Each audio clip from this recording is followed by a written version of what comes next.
Emily! You get out here at once! Huh? I want you out of here today, okay? Mom? I don't want you calling me your mom anymore, you moneyless idiot! Wait, what is going on all of a sudden? Can you please give me an explanation as to why I need to be the one to leave this house now? Do you not have any memory of what might have caused this? Well, no, actually I don't.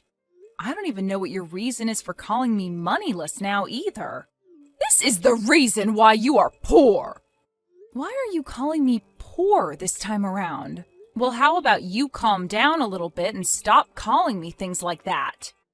Then you and I can talk about what's gone and upset you.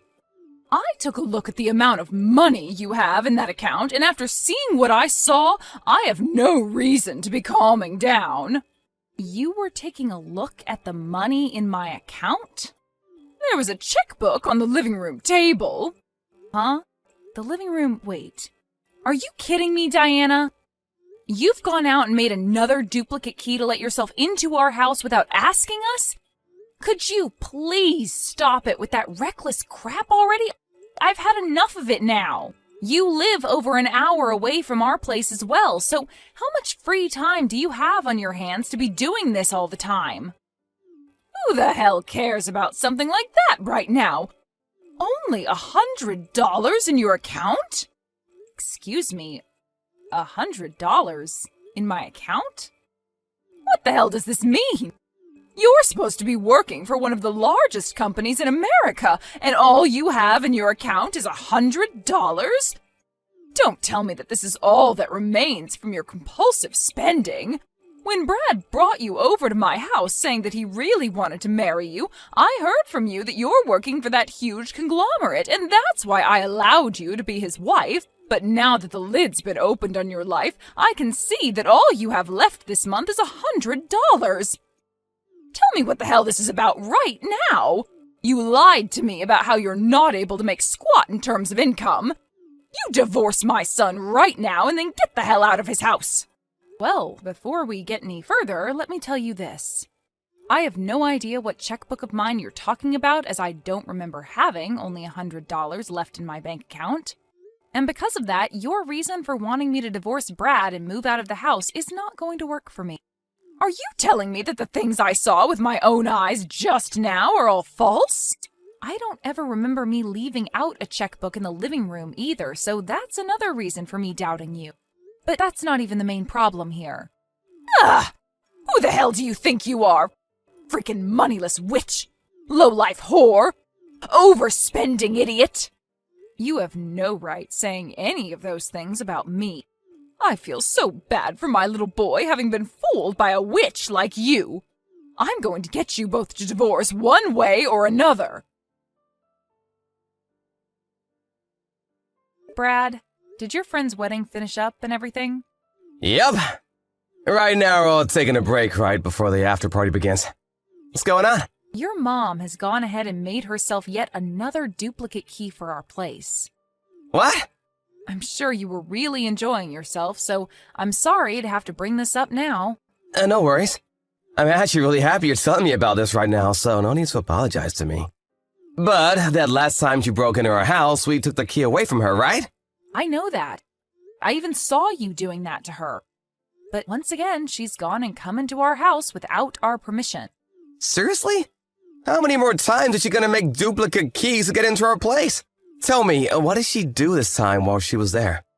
Did she throw out your cooking again like before, or did she go through the kitchen cabinets and break all the dishes like last month? She found a checkbook in the living room with only $100 in its account. Huh? She said it was sitting on the living room table. Brad, do you know anything about it? Well, yes, I do. That was probably my checkbook, actually. Wait, really? Well, you remember how I was changing banks, right? During that time, I had to transfer pretty much all my money from my old account into a new one. So, in order to not have the old account close on me yet, I left $100 in there so that the bank wouldn't get upset with me. And well, in this day and age, we don't really need checkbooks anymore, right? So I must have just set it down there on the table and forgot about it. I see. That's why that old account only has $100 left in it. That's right. And as I was on my way to the wedding this morning, I was looking for a gift bag to put the present I got my friend into, and so I was shuffling through all the drawers trying to find one. And well, while that was going on, I happened to actually find that older checkbook, and that's probably why I ended up putting it on the table and never placed it back into the drawer. I was in a hurry, right?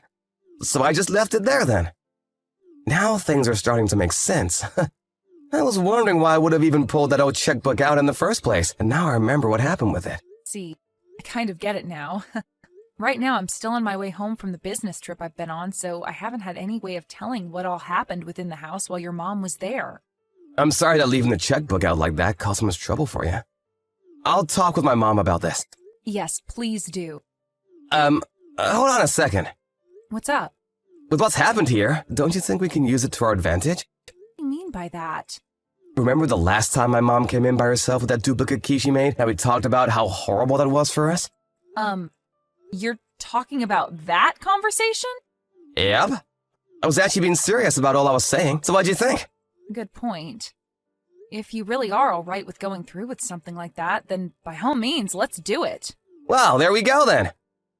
I know this is only going to cause a bit more trouble for you, so please forgive me for the time being. No worries, Brad. I trust that you'll be able to handle this for us. Thank you. And we're both back at the house. Let's get our brains together and perfect our plan. All right. Emily, I'm sure by now you've started to come around to listening to what I say, right? I saw on the living room table a couple of divorce papers, and on them were yours and my son's signatures. Huh? Diana. Once again, you've come into our house without our permission. This is not about that. What this is about is you getting divorced from my son, right? I think me talking to my son about how you only have $100 left to your name in that account really ticked him off. I see. So you told him about that then? Well, then you must be aware of this. That happened to be your son's checkbook that was on the table. Stop lying, you moneyless witch! Ugh. I'm not lying to you right now, though. The fact that you're blaming me over something like that without even checking the name on the checkbook first shows me a lot of warning signs about you. And Brad was saying the same thing you are now, trying to cover for you overspending all the time on yourself. But seeing now that there is divorce paperwork all filled out on that table from you two, my words to him finally worked their magic. And the reason they finally worked is because I'm right. So you, being the moneyless freak that you are, need to hurry things up and leave my son. Is that right? Well, this was supposed to be my final warning to you. Warning? You don't seem to care at all about your son and only want what's best for yourself, since you're not even listening to what he's been trying to tell you. Huh? Well, I've had enough, and I am no longer going to try and tell you off. Goodbye. What the hell are you talking about? Well, whatever. You guys are already getting a divorce now, so I don't give a crap what happens to you after. I'm looking forward to seeing my son come back home to me again after this. I'm going to clean his room up right now for him, so that when he comes back to me, he'll have a lovely room to sleep in. Emily, I just finished work. Good work today. I took a look at those screenshots you sent me of that conversation with my mom. I guess she really isn't listening to either of us, just as we thought she'd do. Seems that way. I was really trying to give her one last chance by telling her the truth straight up, but I guess she doesn't even trust my word. She's been that way for decades now, but I guess even time couldn't fix it for her. If anything, it's only made her worse, to the point that even I can't handle it anymore. Brad, are you going to be okay? I understand what's going to happen here, but she is your mom, right? Are you really sure that you're okay with what we're about to do? Yep. And you really don't have to worry about me because I'm all for this. Actually, this has a boatload of benefits to it, and I'm gonna feel amazing having her out of my mind once and for all. I think I can finally understand what my dad must have gone through with her that made him run away like that. She is really not good for anyone to be around, that monster. The kind of monster that thinks only about herself, no matter the outcome. Yeah. Emily, thank you for checking up on me there. But I'm totally set with what we plan to do, so don't worry. All right. Okay, then. Now, I'll see you at the new place. Yes. I'm leaving the house right now.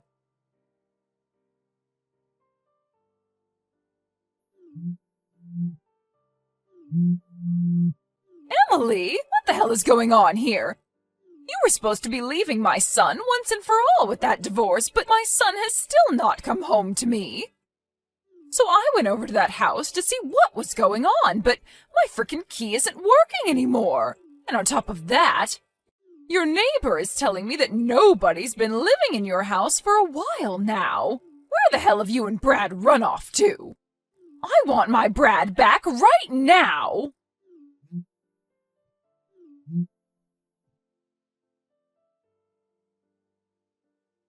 Mom, you stop texting Emily about everything right now! Brad? Where are you right now? You have left that witch already, so hurry up and come home to me. I want the two of us to start living happily together again, just like we had been doing years ago. Happily, huh? Mom, was there ever a time you and I lived happily together? What are you trying to say? You and I were able to live together for a very long time, right? Even when your dad ran away, you stayed right by my side the whole way. And if it wasn't for me doing that, Dad would have never been able to set himself free. Huh? I know about who I am to you. You forced Dad to impregnate you so that he'd have to marry you, and the baby that you forced happens to be me, right? Huh? Wait, that's, And because of that, Dad, who has been so scared of you the whole time we lived together, was never able to flee. But Dad had a plan, and that was to one day use me as bait to get himself time to leave the house without you ever being around to stop him. And that's why in the end, he was able to get away, and I was left with you, with nowhere to run myself. What did you say? I'm far older now, and all of that is nothing I need to worry about anymore. You don't need to worry about it? I have a wonderful woman by my side now, my wife, and she happens to be someone that I never want to lose, no matter what. What? What are you talking about right now? You already divorced her, and the only woman you need to worry about now is me. We didn't get a divorce. Huh? The divorce papers that you saw on our living room table were all fake. Fake? You were the one that came into our house without permission and started to go off on Emily saying that the checkbook with $100 was hers and that she needed to leave me for good. So we wanted to see how you treat Emily if we place fake divorce papers down for you to walk in on. We also wanted to see how you react to me trying to tell you the truth about the checkbook, but you never bothered listening to me.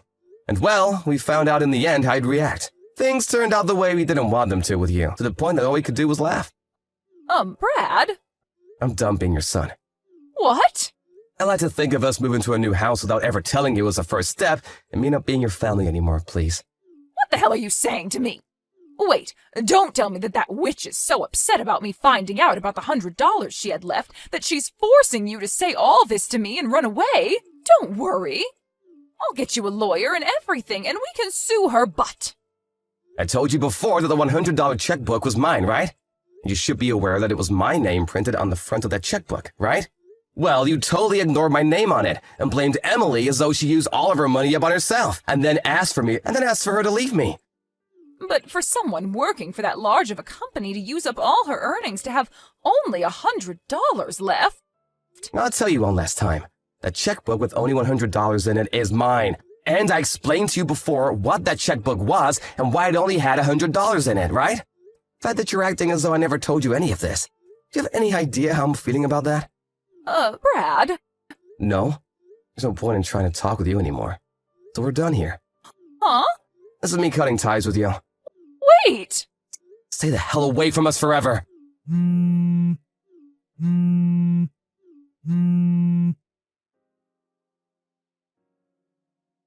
Right after Brad said goodbye to his mom, we both went ahead and changed our phone numbers. But of course, that wasn't going to be enough for us, and so we went and spoke to the rest of the family and told them that we wanted nothing to do with her anymore, which they all agreed with. And after we felt secure that she wouldn't ever be able to find us, Brad started trying to get in touch with his dad again, who apparently moved to England. There he happened to open a store of his own, which he's running. And when Brad got in touch with him again, his dad asked him to come out there and help with the business. As for myself, I asked my company if I could start working remote from England, and they agreed to my wish, as long as I came back once a year for a planned meeting. A little while after we had moved out of the country, Diana heard from somewhere that her son and his wife had moved overseas.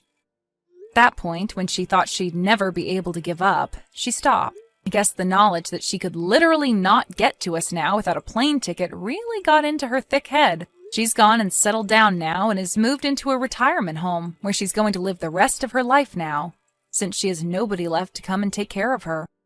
Neither Brad nor myself ever saw something like moving to England as ever being a part of our lives, but I think that it's really been the best choice we've made as a couple. I no longer have the fear of ever having to see his mom again, and he finally has been able to reconnect and work with his dad that ran away from him so many years ago. In hindsight, having Diana act as a complete lunatic around us was a blessing, and I hope that she ends up in as good of a place as we're in someday. Thank you for watching and listening. We hope you enjoyed the video. Don't forget to like this video and subscribe. Also, feel free to leave a comment about what you thought of the story. We look forward to seeing you at the next story.